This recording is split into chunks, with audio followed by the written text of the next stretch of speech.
19º domingo do tempo comum, Lucas 12, 32 a 48, dia 7 de agosto de 2022, no mês vocacional, dedicado ao primeiro fim de semana ao dia do Padre, a vocação, ter o tesouro no reino de Deus.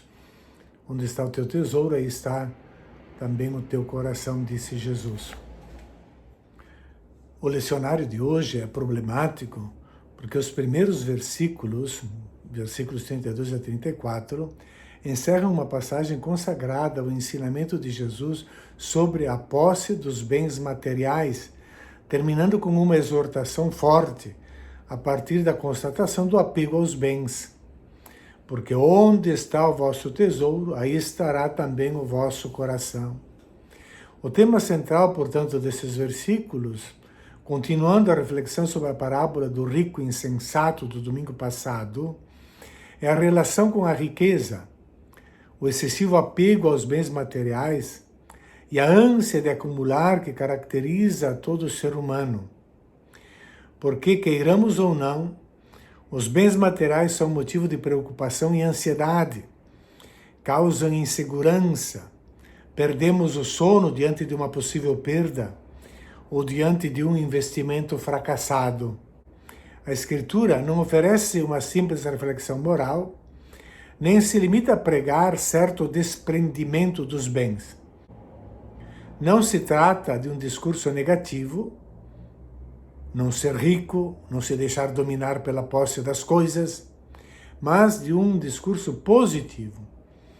É um itinerário positivo que Jesus propõe, que não é fácil, e por isso nos exorta de saída, antes de dar o remédio prático positivo, dizendo: não tenhais medo, porque devemos evitar aquele fracasso total que ocorreu com o rico louco, que naquela mesma noite, em que saboreava o sucesso das colheitas, foi roubado de tudo por um ladrão inevitável, a morte corporal. Esta expressão, né? Não tenhais medo, me fobu, pequenino rebanho, pois foi do agrado do Pai dar a vós o reino. Se a proposta de Jesus for compreendida, de fato, ela causa medo. Ter medo é normal.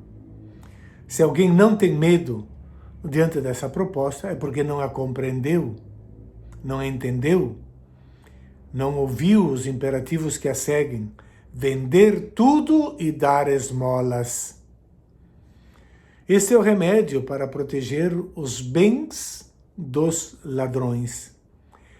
O rico agricultor da parábola podia nos deixar com inveja diante do sucesso do seu trabalho e pela abundância da colheita. Mas não queremos, porém, ter o mesmo fim e o mesmo fracasso como ele teve, porque naquela mesma noite perdeu tudo, a morte roubou-lhe tudo. O termo pequeno rebanho, com essa expressão, Lucas demonstra que Jesus não se refere ao povo de Israel como um todo, com a imagem do rebanho, mas se refere ao grupo de discípulos. O pequeno rebanho ressalta o contraste entre o Israel, todo o povo chamado à conversão, e o grupo pequeno que se converteu. Não precisam ter medo, porque vem explicado em seguida, porque o Pai, na sua decisão soberana, na sua bondade gratuita, os fez destinatários dos bens salvíficos por excelência, os fez destinatários do reino. Essa primeira parte, em relação ao apego aos bens materiais. A segunda parte, exortação à vigilância, que vão dos versículos 35 a 48, formam uma coleção de materiais diversos, frases, imagens com parábolas curtas. Esses versículos têm um denominador comum, porém. o retorno de Jesus como Filho do Homem e a necessidade da expectativa vigilante. Podemos dividir este evangelho em 3 partes. A primeira, que conta 2 parábolas dirigidas aos discípulos sobre a incerteza do momento da parousia e, por isso, a necessidade da vigilância permanente. A segunda, dos versículos 41 a 46, onde Jesus conta uma terceira parábola que é dirigida aos dirigentes da comunidade. E uma terceira parte que apresenta um ensinamento que prolonga a moral da última parábola, essa dirigida aos administradores. Podemos fazer a pergunta, com que Jesus se compara nestas parábolas? Jesus se compara com 3 personagens. Primeiro, com um patrão que volta de um banquete, chega e bate. Depois recompensa os servos que ficaram acordados e passa inesperadamente a servi-los à mesa. Depois, com um ladrão que entra na casa. Depois, com o Senhor que passa a responsabilidade a um administrador. E finalmente é um patrão, de forma mais normal, que volta para casa. Todas essas imagens são aplicadas à pessoa do Filho do Homem, que vai chegar na hora em que menos o esperardes. E quem são esses que ficam esperando? Eles são identificados de acordo com as diferentes imagens que Jesus aplica a si mesmo. Esses que esperam são servos ou são administradores. Ao longo do texto, porém, os homens chamados à vigilância são indicados sempre na segunda pessoa do plural, que inclui os discípulos, então, e nós, os leitores, os ouvintes agora.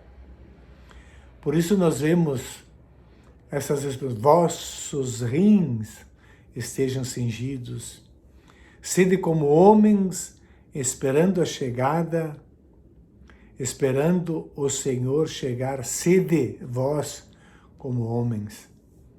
Vós também ficais preparados.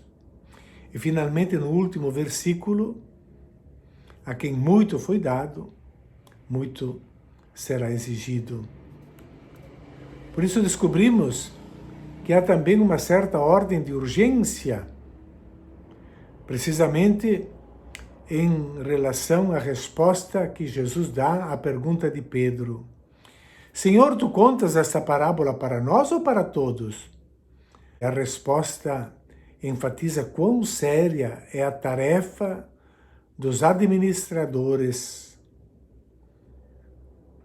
porque por meio da intervenção de Pedro, o evangelista, ele especifica os destinatários do ensinamento parabólico. São todos os crentes, mas em especial os líderes das comunidades a quem Lucas dedica a parábola do administrador. Diferentemente de Mateus, nós vemos que o ambiente destas parábolas, em que falam da volta do Filho do Homem, em Mateus 25, ele vem sobre as nuvens, numa cena apocalíptica, juízo final, fim do mundo. Aqui em Lucas, temos um contexto doméstico, desde a abertura da parênese, como diz, cingidos, uma citação precisa de Êxodo 12, 11, onde se realiza a celebração pascal em família, em casa. E outros sinais do texto, onde aparece o termo casa explicitamente, como pano de fundo. Há também noite, 12:35, lâmpadas acesas. Fala em segunda e terceira vigília. mas, sobretudo, fala de uma hora não identificada, na hora em que menos o esperardes, um ambiente doméstico de espera, de expectativa. Apesar de estar em casa, em um dia de semana, que pode ser tanto o dia quanto a noite, domina sobre todas as narrativas uma sensação de iminência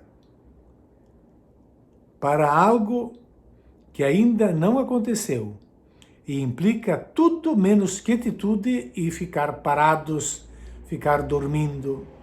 Rins estão cingidos porque se está prestes a partir. Alguém, o patrão, um ladrão, está prestes a voltar, mas está demorando. Também os servos devem ficar esperando, abrir a porta, estar acordados, estar trabalhando e não se refestelando.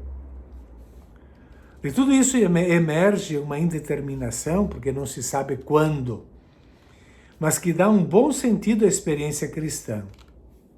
Nós, aqui, na nossa existência, devemos pensar-nos como peregrinos, pois nossa residência é no céu, como diz a carta a Diogneto. Somos chamados a uma espera que muitas vezes vai para além de nós mesmos, nos supera. O problema da vigilância nas parábolas, dito de outra forma, é aquele do tempo, e sobretudo do tempo diário ferial. É ali que decidimos a eternidade. Todo dia, qualquer dia de semana, se cheio de espera, se cheio de esperança, é o dia do Senhor. Como na parábola de Lucas, todo dia é bom para ficar acordado, manter as lâmpadas acesas e acolher o Filho do Homem que volta. Rezemos, portanto, dizendo: não deixeis que nossa lâmpada se apague, Senhor. Fazei que fiquemos vigilantes, que esperemos a hora, para sermos introduzidos por vós na pátria da vida plena. Estar com os rens cingidos e as lâmpadas acesas é estar preparado para as surpresas da vida e sair de si mesmo e ser capaz de mover-se em direção ao outro. O Senhor nos visita no meio dos acontecimentos do dia a dia, por meio das pessoas, e daí a necessidade de ficar com os olhos bem abertos e os ouvidos bem atentos, porque o reino de Deus, ele deve ser construído ativamente. Bom domingo a todos.